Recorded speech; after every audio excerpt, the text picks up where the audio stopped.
What's up, YouTube? Thanks for tuning back into Chase Games. And tonight, I'm a little under the weather, so I think I'm talking pretty quietly.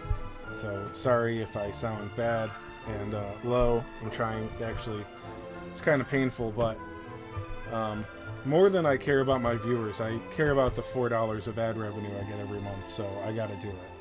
I gotta. It's not an option. Anyway, tonight, tomorrow night. I don't know, in like 23 hours. I think it happens at 11 p.m. Eastern Time. We're getting part 2 of the True Dragon Quest V event. And I just thought I'd do a video about what is coming out. Now, we're getting a gacha. We're getting a couple of banners.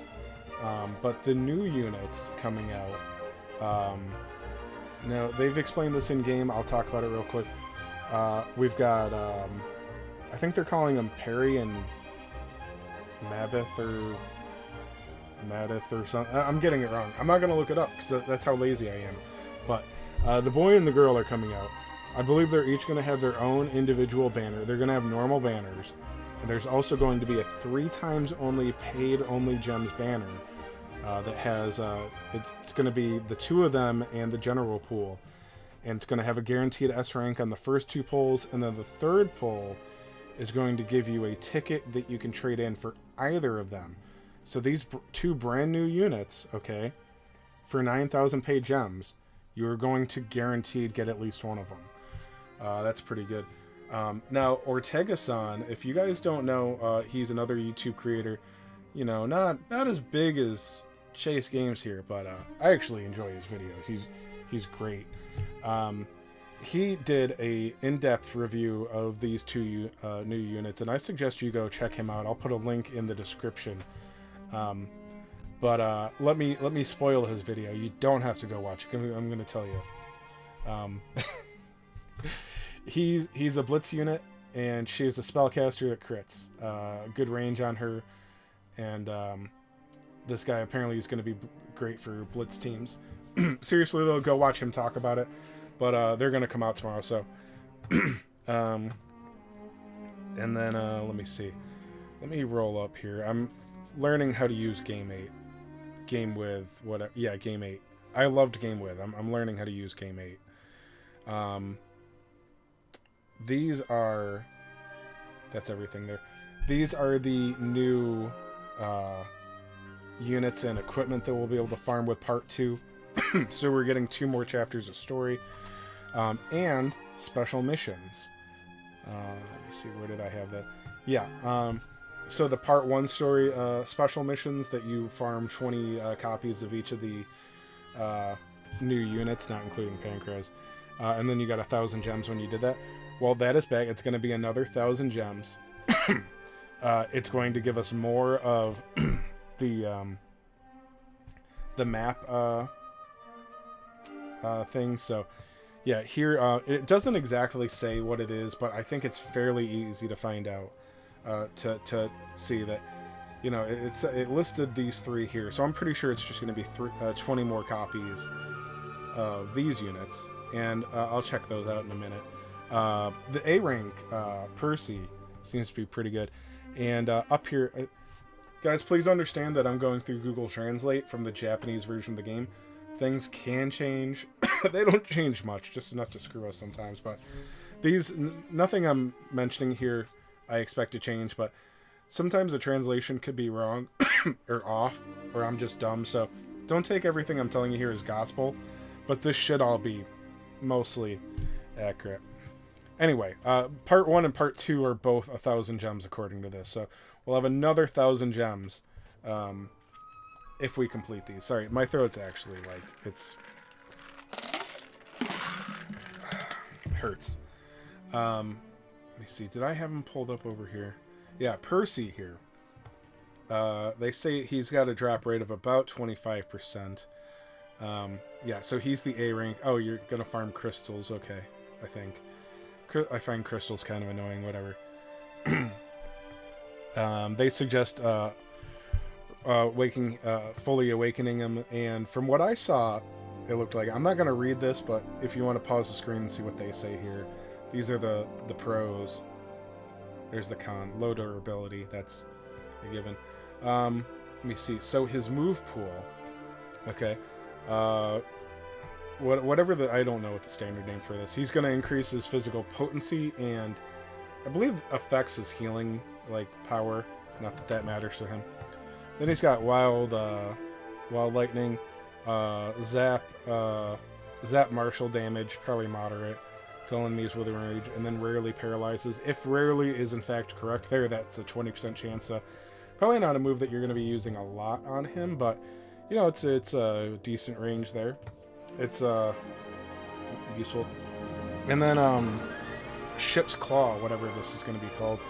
It's only range 1. Okay, that's not great. 380% whoosh physical damage. That's pretty strong. So for a free-to-play A rank, that's pretty good, I think. Not ridiculous, but you'll see. Anyway, so his first awakening gives him a double attack power, double attack buff for 3 turns.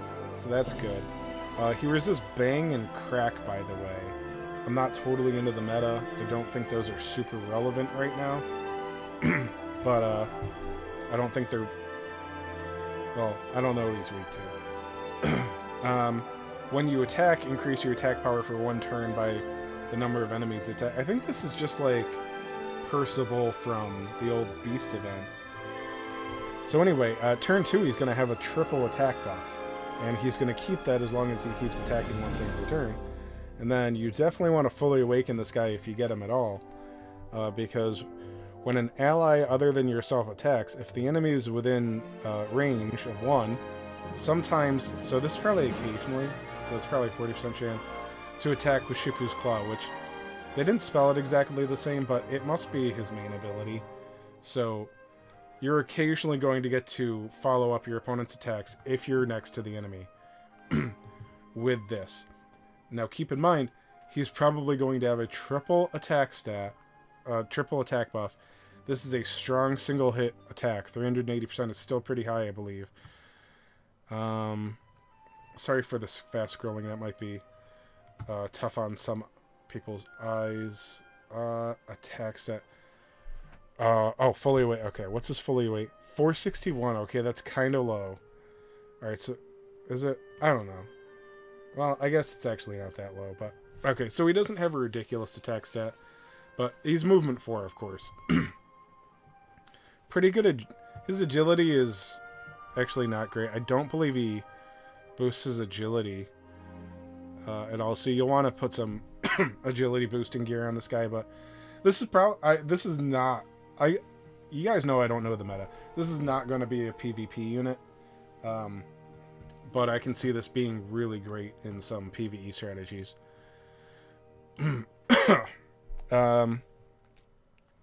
It mentions the C rank. I don't know why it puts this at a 4-star. Let me just take a quick peek at it. I'm not going to spend as much time on this unit. What's it do? Crackle? And Curse? No, why do they... I think they put it at 4 stars because it's new and or the thing. And let me just check the... see, the golem will drop too. That and Ghost Candle, they're in other stuff. They're fine. If you get a couple of copies, cool. Alright, what's this B rank horse dude do? Boom. Boom and mid-heal. And, whatever the occasional breath thing is there. Okay, so these units, you just get... Guys, get 20 copies. Don't even get the 21st copy to have them at 4 hearts, unless you're really, really working on the CP. Only farm them for the special missions. We'll take a peek at Rex's sword real quick.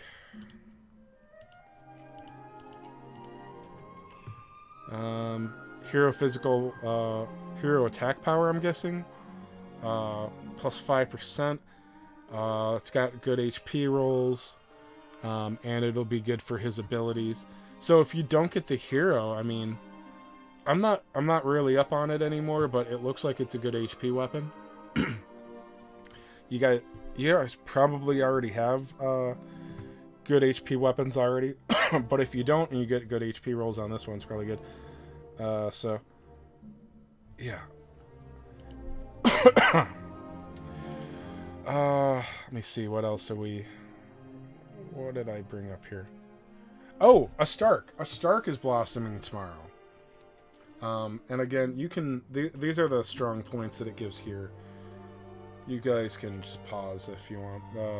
There's the weak points. Yeah, apparently he's going to be pretty strong, apparently. Wow, the flail is still listed. So his new ability... Alright, so his old main ability, Giga Slash or whatever, was 280% physical damage to all enemies. So it was range 1. You had to hit the target in front of you. Sorry, I don't have it up on screen. You had to hit the target in front of you, and then it hit the 5 tiles across. Well, the new one is actually, it's not the spot right in front of you. It's the, 2 ahead, so it's range now. You don't have to target something, it looks like. Well, it's going to be right in front of you, but... yeah, so you don't have to have the target directly in front of you. So this has a huge range. It does a little bit more damage, and it occasionally reduces defense, the defense stat. No, sorry. It has a often chance. Sorry. So it has a 60% chance to reduce their defense stat one stage, which I believe is 25%. So that being often is pretty good. That means you can really rely on it. Now, this is a lot more MP, so the only reason I'm looking at this is I began to think, what are the uses of the old abilities? And really, it's just saving MP now. There are situations where maybe you get boxed into a corner, and it's like, oh man, I can only use Giga Slash, and I can't back up and use Giga Break or whatever they call the new one. Like if you're a newer player like myself, or you don't have this leveled up, most of you guys probably have his things at level 10 already. But that, and then Black Flame is I mean, it's still, get it to like +6 or whatever, but because it's breath, maybe you need to do breath damage. It's a sure hit attack basically. But his first 2 original attacks don't really have much use anymore, so if a Stark is a new unit for you, I would not take these to +10. I would take them to 6 to 8, maybe. Definitely no... I wouldn't take Giga Slash any further than 6. Emperor's Blow, though, besides being type neutral, and so that it could be good if something resists Zam, is actually getting powered up. I'm not going to go over what he... So he's always had the thing, when he gets attacked by an enemy, it increases his attack stat. It's actually important to know because his new talent traits... I'm going to go a little out of order here. I forget that you can't... I have this zoomed in here. So talent trait 2 increases his defense, agility, he needed that, physical power, and... So I believe this physical power is actually physical potency, because he already increases his attack power. Yeah, this is attack power when he gets hit. So, yeah, so at the start of action on odd terms, he's increasing his defense stat, his agility stat, his physical potency, and recovery power. It doesn't matter. At the start of actions on odd turns up to the 10th turn. And he gets Zam Force for 3 turns. Remove some status abnormalities. So is that like the hero thing now? I'm not 100% sure on that. I don't want to trust that translation. So this his first talent trait. He gets Indomitable Spirit just like Sorrow. Human Sorrow. And it's once only. It might actually be stronger. I think it's... I don't know if Sorrow had these conditions on his. It might be the Indomitable Spirit 2.0. And then he also increases his movement when he falls below 20% HP the first time, and he fully recovers his HP, which he already has a self-heal. So this is another self-heal. I don't know if they can stack, or if you activate both of them at the same time, they both trigger, or if you can only trigger one at a time. And then he gets a 50% once only shield for 99 turns. So, and then yeah, he instead of like HP plus, 50 nodes or something like that, he gets 2 stats up 5% nodes. And then he also gets to increase Emperor's Blow power by 6%. That's his 300% type neutral attack. So that gets a boost there. So he can always do some good type neutral damage. Okay, so that's that. Is that all? Yeah, so the weapon, I think that's all for part 2. So again, we got the gotcha. We got the new 2 new gotcha units. Okay, the special banner to get them, at least one of them guaranteed with pay gems, 9,000 pay gems. A Stark is blossoming. A Stark is going to come with his own banner. He'll have a revival banner, and then he'll also have a banner just like the kids, except it's not going to give a ticket. On the 3rd stamp you get him, and then it's a guaranteed S rank on the 1st and 2nd pull there too with the general pool. So personally I'll be doing that because I need a Stark, so he'll be featured, and then you'll get a guaranteed copy of him as well, and then he'll have a normal banner as well. So what do we got, like 5 banners coming tomorrow I think, and then the A rank, so Farm Percy. And then there's a weapon. And then there's... This actually might be Beast Claws that are already in the game. I'm not sure. I'm done. So, yeah. So, special missions. Okay. New units. A Stark's Blossom. Everybody's excited for this. If you're a very casual player, if you don't know, Blossom a Stark. Okay. And then farm the A rank. I'm pretty sure that's going to be a PvE unit. Like, especially if you follow guides, like free-to-play guides. I don't know how big those are now, but like, I definitely suggest farming this A rank Percy. So, anyway, if you tuned in, thanks. Sorry about my voice. And also, my guilds. I'm back in charge of CG13. I'm looking for members. Chasers might be as well. Salty Spittoon now, whatever. Hey, hit me up in the comments. Join the Discord. I'll put the Discord in the description, along with the link to Ortega-san's video about the kid units. But yeah, if you guys need a guild, if you're interested in playing with the Chase Games, hit me up.